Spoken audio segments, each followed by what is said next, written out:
I think we should probably start, and if anybody else comes along, we will obviously bring them in. So I'm just going to say welcome, and welcome to our three guests. So we have Yeats, who's coming from Toronto.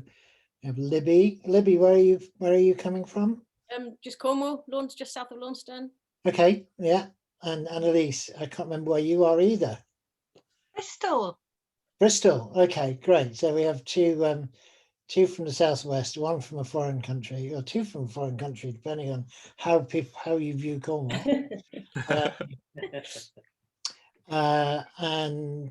Sorry, I'm always trying to keep two eyes on things as we go along here. We're going to have short presentations or short sharings from each of the three guests today, and obviously, as usual, we'll throw it open to questions and conversation afterwards. I am recording this, so we do post it online after we're done. So that's another way for people to see what we've been talking about. So Peony's just joined us. I think she's the other side of the country. Hi, Peony. Hello, Peony. Welcome. Hi. Good to see you. So I'm just going to go in the order it's visible in my screen. So Yeats, let's start with you. Right. And I'm going to hand over to you. Okay, great. Thank you. So I am a writer and an artist, and I'm just going to share with you a little project that I started a couple of years ago. And what it is I've been making these little chapbooks at home. So they look like this. They're sewn up, and I wrote quite a bit of poetry a while back, and I didn't really know what to do with it. So I decided I would just make a sort of art project out of it. And what I did was I sort of divided it into little sections I could sew up into sort of one set together. And what I decided to do was just to make 36 copies and paint covers for them. And just, I'd give some away, and then I'd sell some if there were any left over. And so I did that. And I gave away the first 12, and then I decided that I liked the next 24 too much to really just give them away. So I thought, oh, what am I going to do? And so I found a way to reproduce them. I scanned them at our local library, and there's a really good scanner there, and I was really happy with the quality. And I ended up having to buy a printer because it was the best way of getting my money's worth. But I actually made back that money.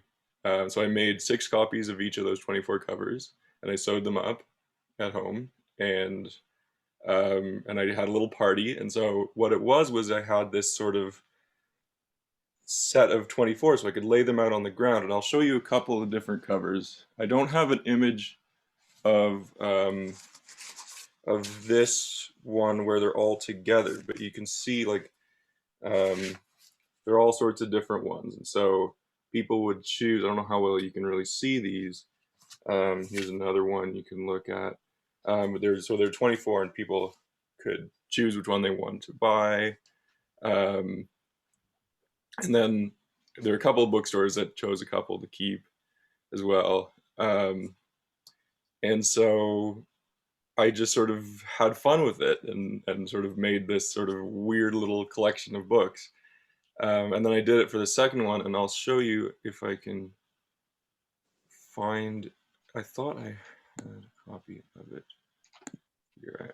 I am actually going to try screen sharing. I didn't think I was going to, but I am. So let me see how I can do that.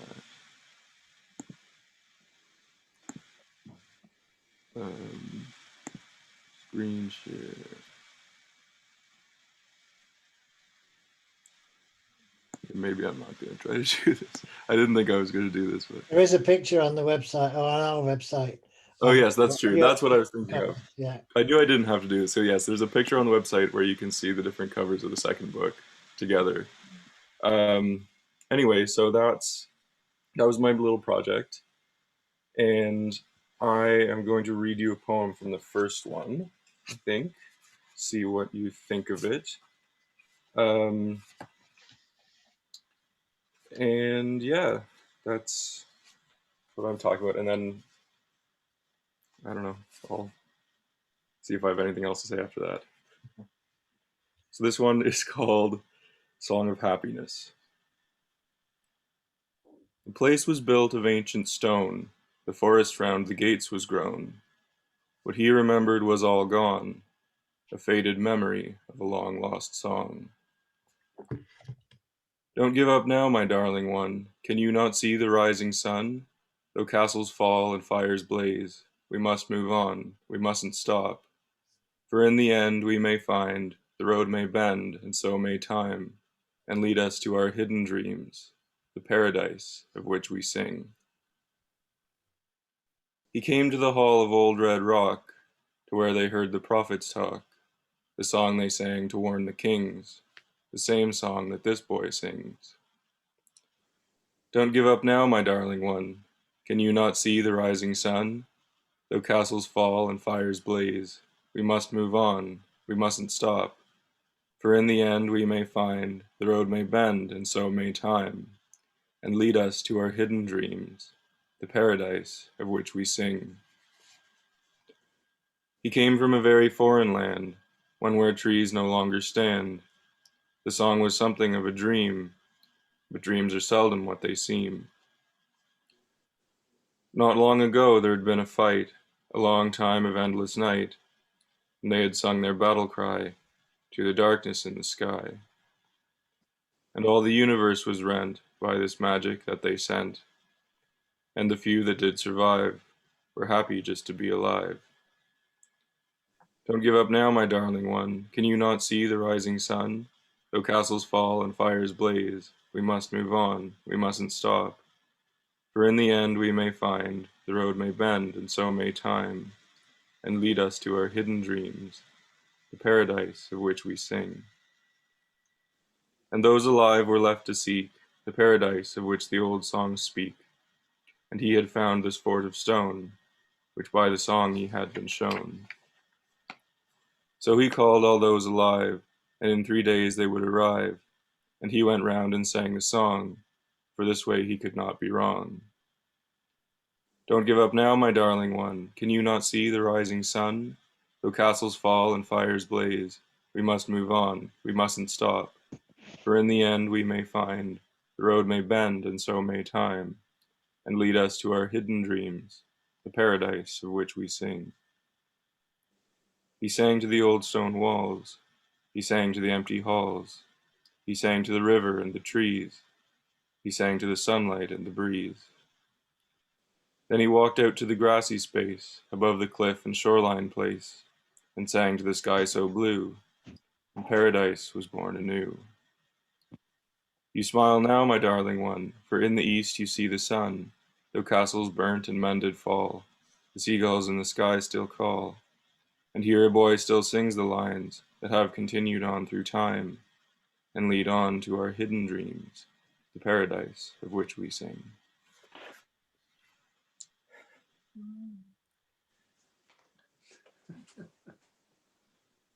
Thank you.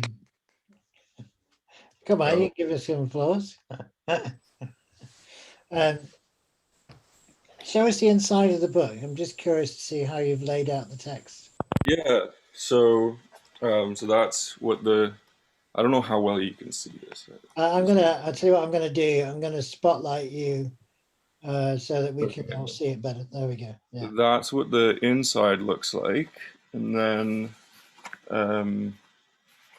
you've got let me find a page where you can see. So this is like a 2-page poem laid out like that, and then poems like where's some shorter ones where you can see what they look like.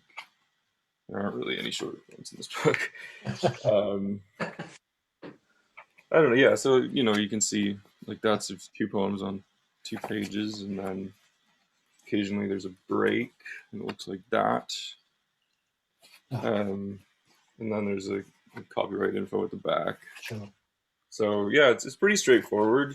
It's just I got some nice-ish paper from a print. Like I had it printed. I had the insides printed somewhere else as well, for not very expensive, just on some sort of nicer paper, so that it went with the cover and went with the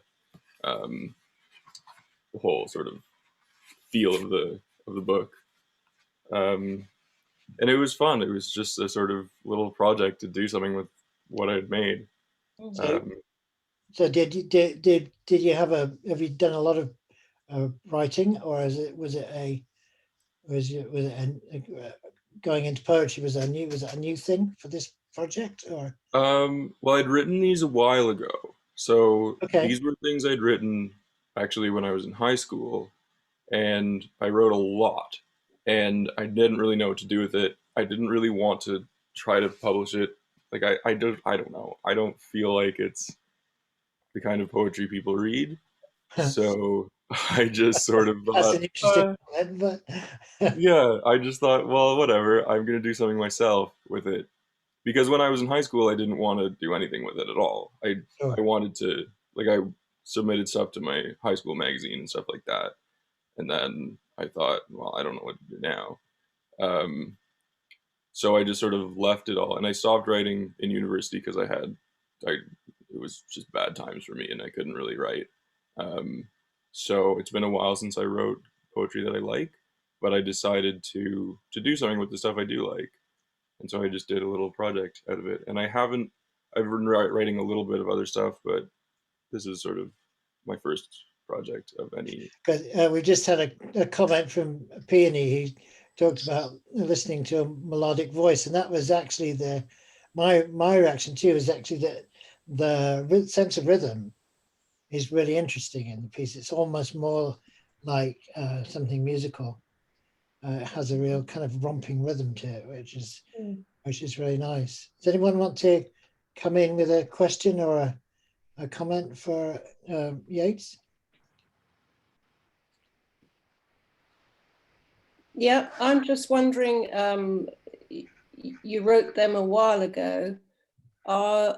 Did I miss that you are or you are not writing at the moment? And if you're not writing, why aren't you writing now? Um, well, so I wrote poetry for a couple of years after high school, but it got more and more, I don't know, it stopped, I stopped liking it at all. And so it's been a couple of years, it's been a few years since I wrote anything that I liked. And I do still write, but not, it's just frustrating and I don't enjoy it anymore. So it's kind of, it's too bad. I'm not sure what to do about that, but we'll see. Why don't you enjoy it anymore? Um, Why don't I enjoy it anymore? It just doesn't feel, I don't know. Life's kind of strange right now, I guess. You have to be careful coming to this group because they ask you very, very pointed questions. Yes, no, I'm sure. I mean, it's definitely been, I've been struggling with life, and that's probably a lot of it, is just that it's just life. And the way it's been, it just hasn't, things aren't working out so well for me. So it's hard to. Well, did the process of making the books make you feel any different? Did it feel like a reclaiming or a kind of positive thing to do? Yes, it did a little bit. It felt like, I think, so part of the process was going through the poems and deciding what I liked. And when I did that, I thought, oh, I don't know if anyone else is going to like this. And so I brought it to somebody and said, okay, where do I begin? Like, where in all these poems do they start to get bearable? Like, do people start liking them? And she said, well, I like these first ones you brought me. And I thought, okay, well, that's nice. And then the more I read them, I realized that I actually love them. That not only do I actually, yes, I like those ones that are early, but I really love them more than I really expected. And so that was really nice for me. I think that made me sort of rethink what matters to me in a poem and um, what I what's missing also from what I wrote after high school. So that was kind of nice too. It was good. It was definitely a great process. Good. It hasn't Yeah. necessarily inspired me to write anything, so or it hasn't successfully inspired me to write anything good that I like, but it's definitely been a good process. I think Well, you're it very sounds, self-motivating. in the circumstances that you describe, it sounds like it's been a very positive thing to do, really. Mm. Definitely. Okay, good, fantastic. Can Thank I you just say very one much. more thing? Yes, you can. Art in any form is very cathartic too. So I can only say, keep doing it.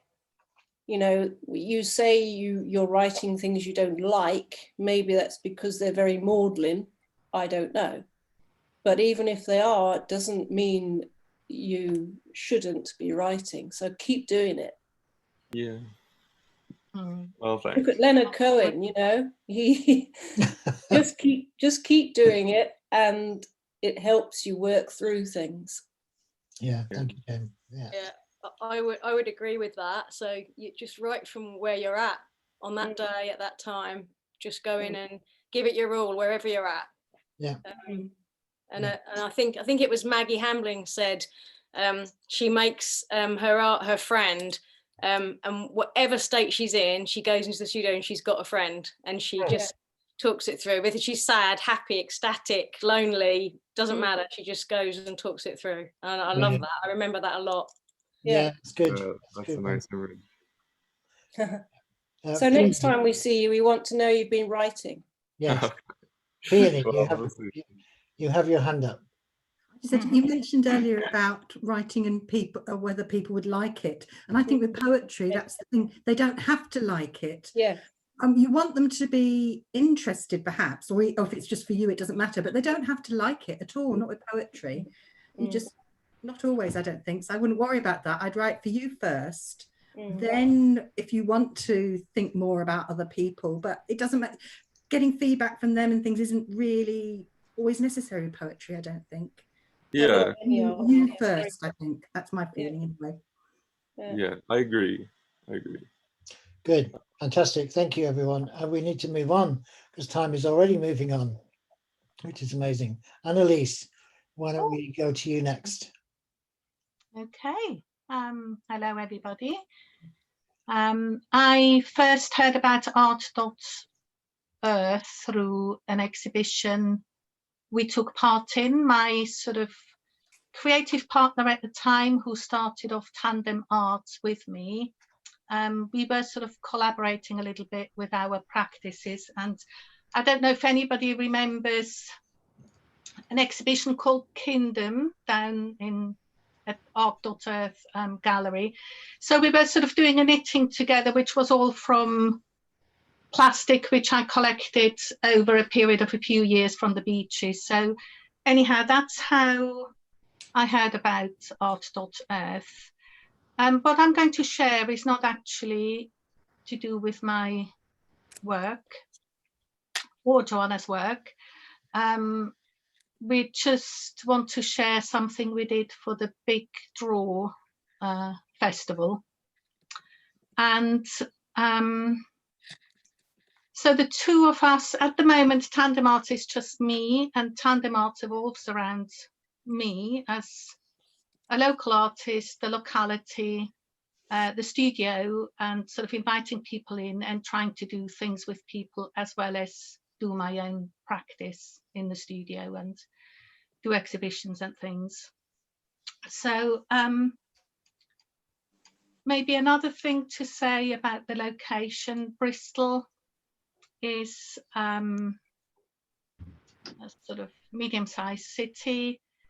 Joanna, this other half, she lives in the very urban part in the city centre, and I live a few miles down the river in a place called Shirehampton, very near Avonmouth, which has just hit the headlines.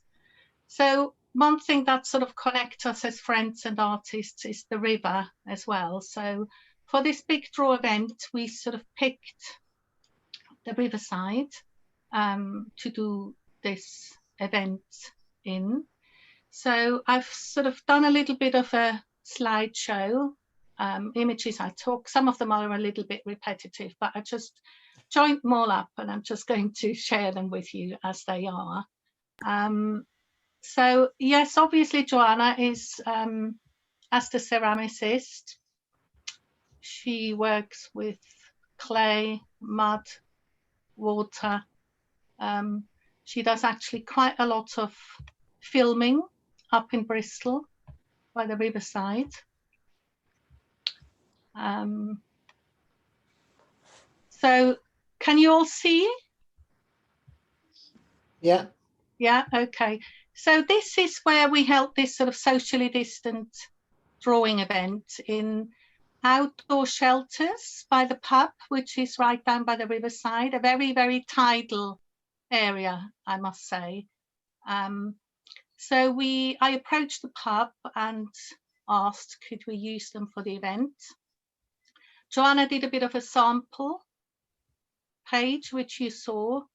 The sample page just showed people what you can do with different tools, plants, we use brushes, just a whole range of tools and papers as well. So people were working inside these little shelters. This is mud, purified mud and turmeric. We used paper plates just because I had them left over from past workshops. That's sort of a little graffiti sample you can see in paper. And these were the participants. And it was quite good because nobody was sort of looking over their shoulders. They could actually just sort of get into what they were doing. And most of these people, well, this is somebody who I didn't think would do anything. She was a neighbour who came along and she just had fun with it, which was actually the purpose of the whole exercise. We just wanted people to give a chance to come out and play, meet other people, sort of put their barriers to one side for a little bit and just see what happened. And we actually had a couple of people who are carers who said afterwards, you know, how beneficial it was for them to just have a break from everything and do something as simple and playful as this. So you see different approaches to working with the materials, working with natural brushes. This is like a feather, which I particularly like this one because it sort of brings in the fowl, the birds on the water.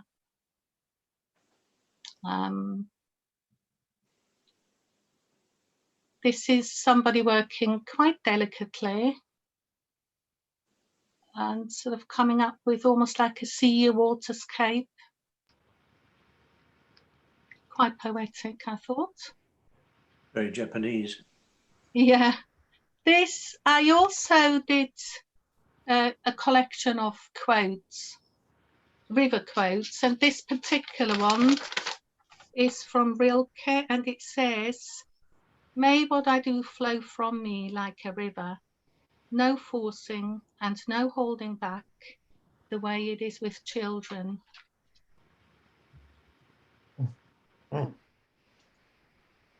So those quotes were just around, you know, people could look at them or ignore them. I have found them very inspiring, actually. I'm quite inspired by language.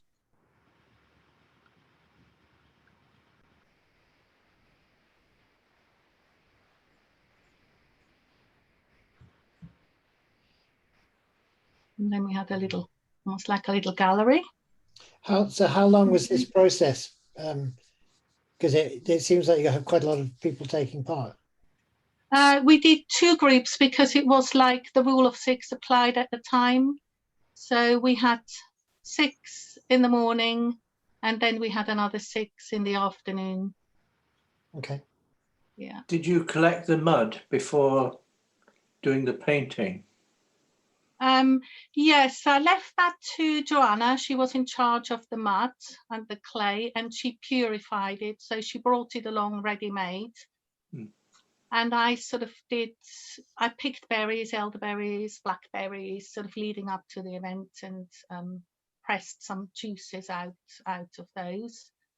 So a few days later, I finally got round to doing a bit of doodling. So this last one here is actually one of my scribbles. Because when you sort of host something like that, you don't really get around to doing it yourself. You keep an eye on people and make sure, you know, they're sort of happy. So that's the end of my screen share. I don't know how. Did you show people? Sorry. Did you show people how to make a start? Well, we had sort of a few sample pages which Joanna did for us, and so, you know, she would actually write or say what it is she was using when she was doing the scribbling, you know, whether it was a feather or a stick, and so that was up. People could see that, but most people just went for it, you know. They didn't need any prompting, and they knew what they were coming for, because we sort of advertised it as mudlarking, which some people actually said it was the title that attracted them, because it didn't sound too serious and it sounded like a bit of play. So it looked like there were quite a number of people who really knew what they were doing in terms of making a mark or creating drawings, as well as people who, you know, seemed like they were doing it for the first time. So it was a really interesting mix in that sense. Yeah, that is very true. I mean, the place here, it's hard to get anything going. It's a very difficult place to get people interested in anything creative. It sounds terrible, but you know, it is a bit difficult here. So I have tried many times, and you know, I get maybe a handful of people signing up at the most. So for this event, we already had maybe 2 or 3 artist friends, designers, illustrators. So yeah, they knew what they were coming for, and they weren't at a loss. But like you say, I mean, some people, I wouldn't have thought that they'd do anything, you know. They were just a friend, a neighbour, and she sat down and started, and enjoyed herself. I love that you were able to still do it during all of the social distancing and everything like that. It's so special to be able to do that.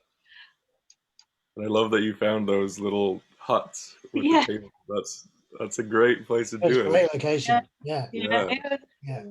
I'd like to build on that. Yes, I'd like to do more sort of involving those little huts, and you know, maybe it can be gain because the pub can gain from it. People buy a refreshment or something. It's interesting that you say it was quite difficult to get people, given your proximity to Bristol. You would think it's funny, isn't it, how local communities can be very, very different, even though they're really not far at all from city hubs or places that are kind of known for their cultural stuff. I didn't quite catch where you are. Oh, sorry. I didn't quite catch where you are near Bristol. The place is called Shirehampton, and it's only a few miles from Bristol, but it's like travelling back in time 20 or 30 years. I know. I'm in the Forest of Dean. It's the same.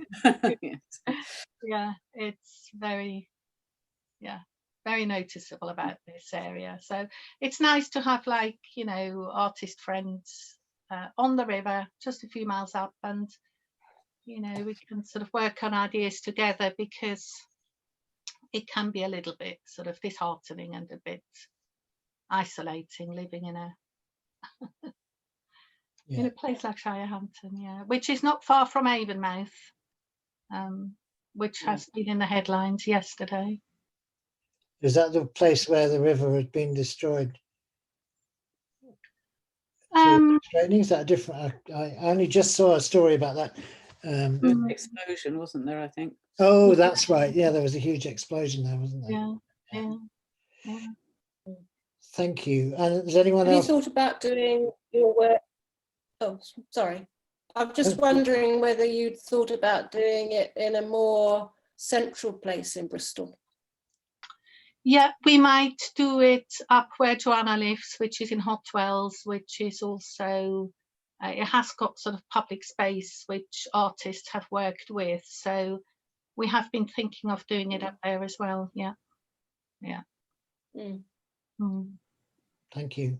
Is there anywhere where people can go and see is there anywhere online where people can go and see these? Or if not, why don't you post your email address if you're happy to do that, and then people can get in touch. Yeah, I mean, I could put it on the Facebook page. Yeah, as a slideshow, as a little video. So yeah, good. Yeah, fantastic. I'm going to move on, and actually, Jane, I'm going to come to you now, and then Libby afterwards, because Jane, you wanted to talk about the process of putting in an Arts Council bid. So I'm curious to see what you want to tell us about that. Oh, well, it's more a case of having a discussion about it, to be truthful. Okay. Because I've never done it before. I've never approached the Arts Council for anything. However, on talking to another colleague, I reckon actually I'm a prime example for someone that A, needs help, and B, actually legitimately could develop my practice and my career by having some help in the arts. So it was really a case of, has anyone approached the Arts Council? I know you have, Richard, but just really throwing about some questions, because I'm very green on this. But there is a scheme which I flagged up. I don't know if people looked on the Arts Council website on my link, which is a development practice fund where you can apply for up to £10,000. And it's something that I want to look at. Previously, I thought all Arts Council funding was for particular projects, but this appears not to be. I don't know whether it's brand new because of COVID, and I just really wanted to sort of throw it out there and have a chat about it, because I do have something that I want to suggest I need help with, and I'd like some comments about that. So Libby, what I'm thinking about. Pardon? Libby's got her hand up. So I know quite a lot about it, Jane. I'm definitely happy to have a chat offline with you and tell you everything I know. So so developing your creative practice has been around a couple of years. So there's two streams at the moment that you can apply as an artist. There's lottery grants or developing your creative practice. There are a couple of fundamental differences. I think that developing a creative practice is up to £10,000 or something like £2,000 to £10,000. That was the one I was looking at. Yeah, and I think that the main thing with that one is that they're not so worried about audience engagement. It's much more about you developing, pushing yourself. So what you can't use it for is to carry on doing the work you've been doing. They won't do that. They won't like, I just want to buy more canvases and more paint and do what I'm doing. That would be a lottery grant request. So developing your creative practice, they really want to see you doing R&D and doing something that you really wouldn't have done yourself. That's the key sort of requirement for it. It has been relaxed considerably with COVID. So it used to be they wanted to see a real step change in your work over the period, and now they've relaxed that a little bit. So they just want to see you doing something differently. But it's definitely they're looking for that step change. Yeah. Sorry. Can I bring Carolyn in, because I know she's got her hand up as well.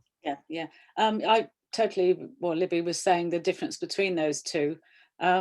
from my personal experience, I actually applied for a project before this last tranche of developing your own practice came through, and I applied for developing my own practice to the project grant because I also needed some equipment, but it was my work. What I was applying for was to support a really new direction and enable me to do that and to, you know, return to certain practices that I'd had to abandon. But it's a really simple application, the one that you're talking about, and I think really show your passion in it and your ambition to really develop something special. And like Libby said, that's what it's all about. It's absolutely about that, and it is simple, I think. Phil. Yeah. Right, okay. Can I just say what I was partly wanting to have time and chance to continue my own development in my own practice, but also I want time time to studying my mentoring program, because I've been mentoring artists. I've been on a mentoring program myself. I think I'm quite good at it, but I want to study it. So I'm also wanting, you know, is that something that could be part of this? It kind of sits in the middle, doesn't it, a bit? Might be. Yeah, I it don't might know. be. It would be worth contacting them, I would say. Drop them an email. Right. They do get back to you. It takes 2 or 3 days, but they do get back to Yeah. people and say, does that fit in? But it does. If you read the guidance notes, they're quite substantial, but they do cover everything. They'll help you out. If you just get the PDF up and read through that, you'll get a much better idea of whether you should apply for develop your creative practice or the lottery grant, because they are quite different, and there's nothing to stop you applying for the lottery grant as well. It's still, you're still quite able to develop your practice with that grant as well. Right. Okay. Phil, did you have your hand up, or were you making other gestures? No, I was just going to say, Jane, I mean, if you get as far, hello, Phil. hello. If you get as far as actually making an application, then sometimes the Grantium site is a little bit counterintuitive.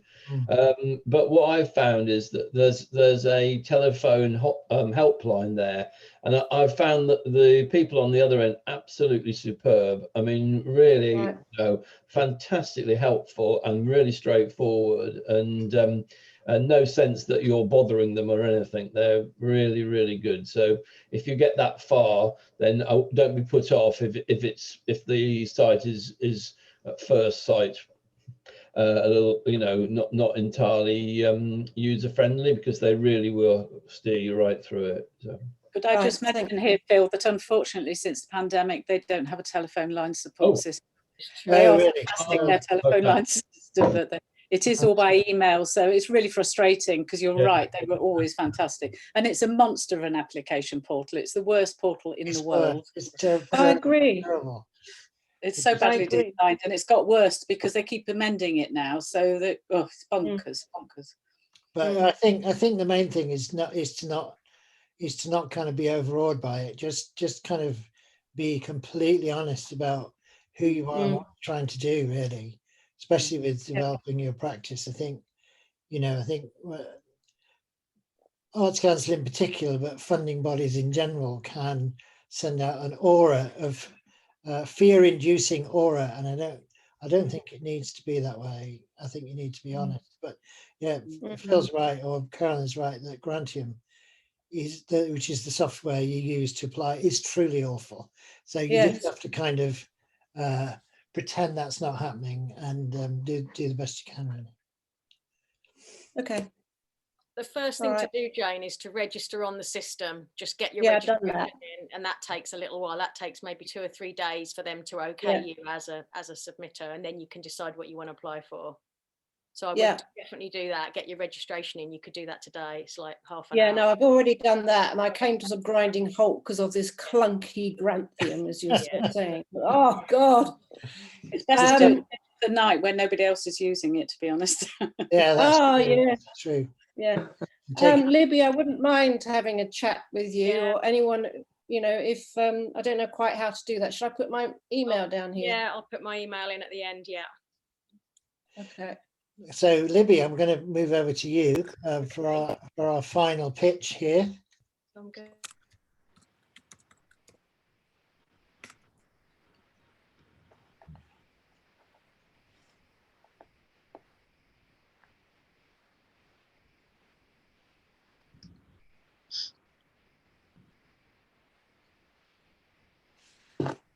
Okay, can you see that? Okay. Yeah, we can. Have I lost everyone? Oh, great. Okay. Okay. I'm just going to switch off my video while I'm doing this, just because it's not liking what I'm doing that.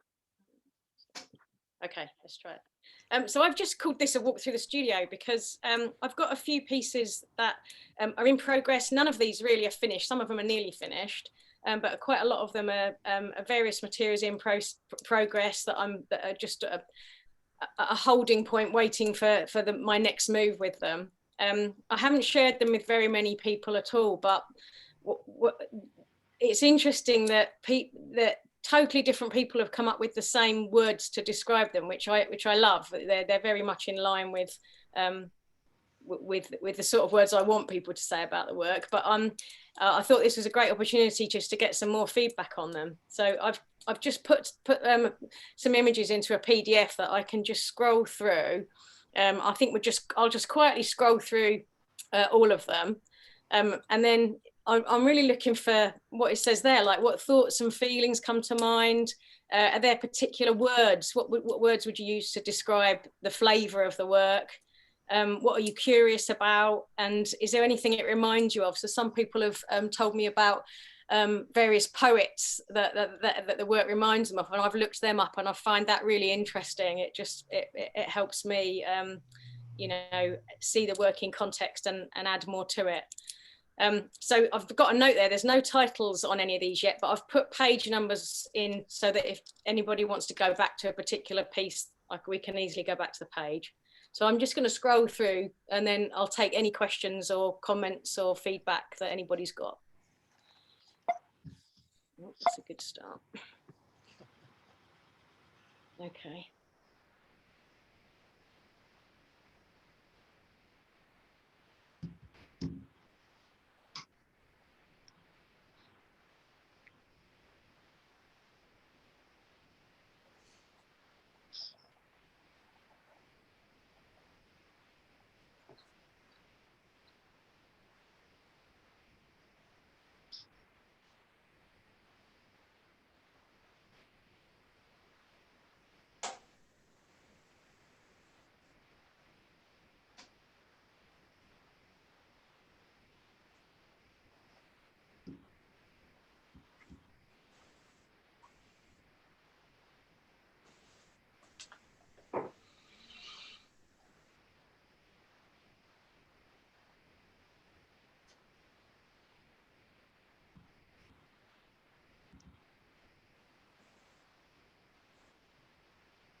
Okay, so that's all the slides, all the pieces.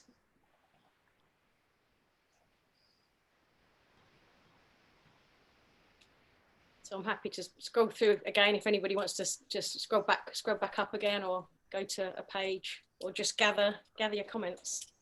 It'd be quite nice to see them again. They were quite quick, just as you were beginning didn't know to see how what quick they were. much The next would be. one came along. Sure, I'll just go back again.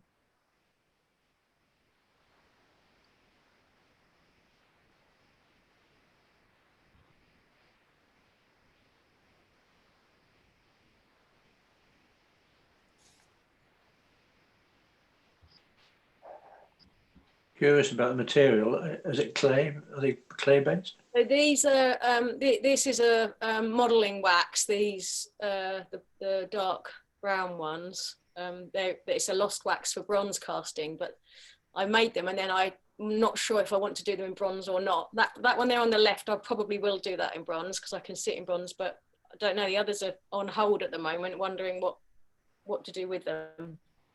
When you show them you show them in pairs, are they conceived as pairs, or they just happen to be two images on the slide? No, I did sort of half select what went together, but no, they're just all of these pieces are just kicking around the studio at the moment, you know, waiting for their next move. That's how I think about them. Any indication of size? Like I keep thinking about my hand. Yeah, they are small. Yeah. Are they hand size? Yeah, pretty much. Sometimes some of them are very small, and some are hand size. Yeah. Yeah. Some of them are bronze or have been cast, have they? Yeah, so these two are both bronze. They're not finished, so I haven't sort of finished far away some of these.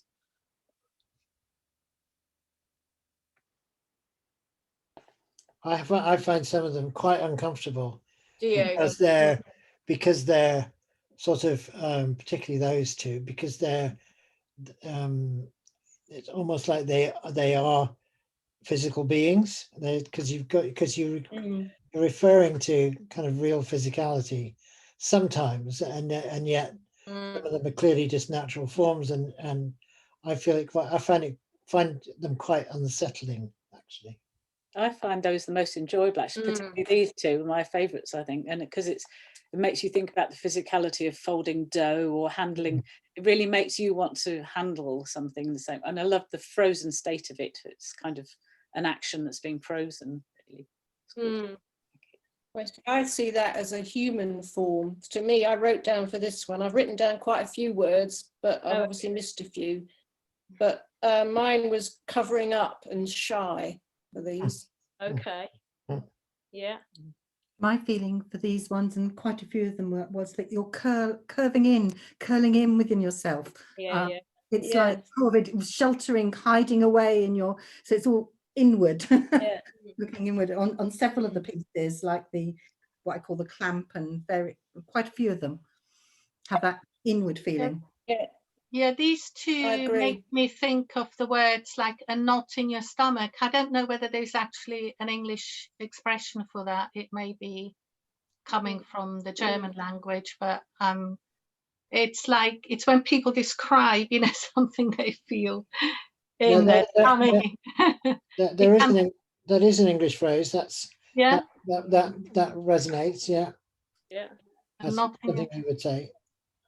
Funny for me, for those previous two, I felt like the top one for me reminded me immediately of the end of a balloon.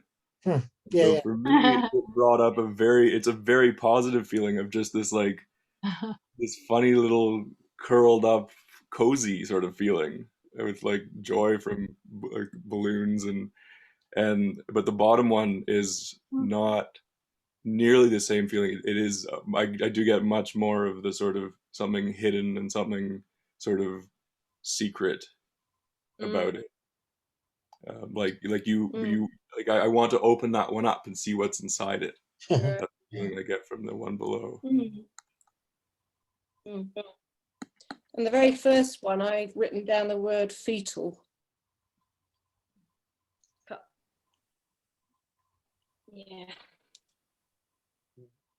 Yeah. That one. Yeah.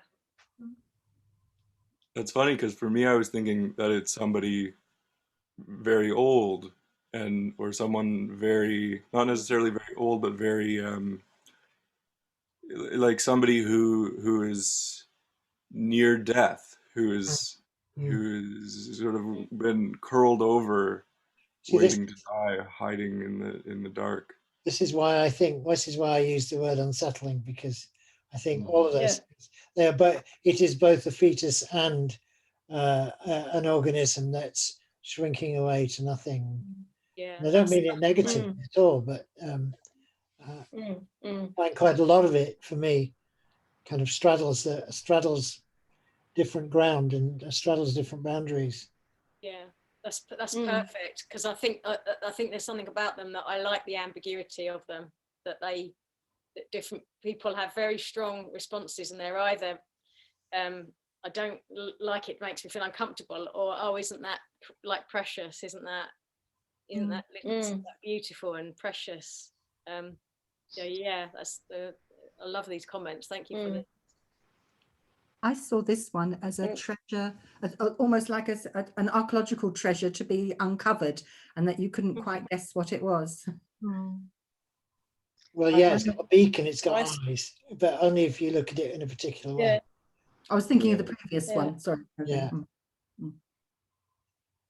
I've got survival and looking for air for this one.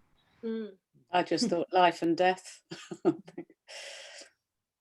Are they in any way meant to be touched and held? Because I sort of can't move away from the hands, because maybe partly because they're in pairs as well. So it's like, for me, the fact that they fit into hands is quite significant, because I mean, how unsettling can something be that you can actually just take into your palm, and you can feel it, and that's true. That's true. Yeah, it's interesting, because I'm going to be experimenting with scale next year of these, and I'm really interested in how that affects them. Because this first one, I showed someone this image, and then they came to the studio and saw it, and that from the image they thought it was sort of like about head size, like that sort of size, and it's actually literally, it can fit in your hand. It's like palm of your hand size.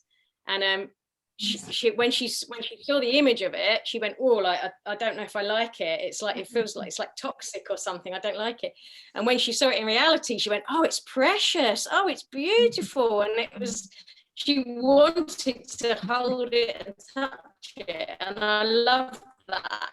It was, and it made me think about the scale of things and how that is going to change. People have said that they want to touch them. Bit of a difficult thing with this with COVID at the moment, because that would be lovely to have a show where people could have just touched things and that, but now it's a. But that's a problem in general, though, with exhibiting art, is that you can't touch it. Even if the artist says you can, there are so many kind of strictures against reaching out and touching things in a gallery, and whereas in fact this work really needs to be cradled, it needs to be touched, kind of needs to be caressed almost. Perhaps when COVID's finished, there'll be quite a reaction to it, and a lot of art will suddenly be about interactive and touching and things as a direct reaction to what we're in now.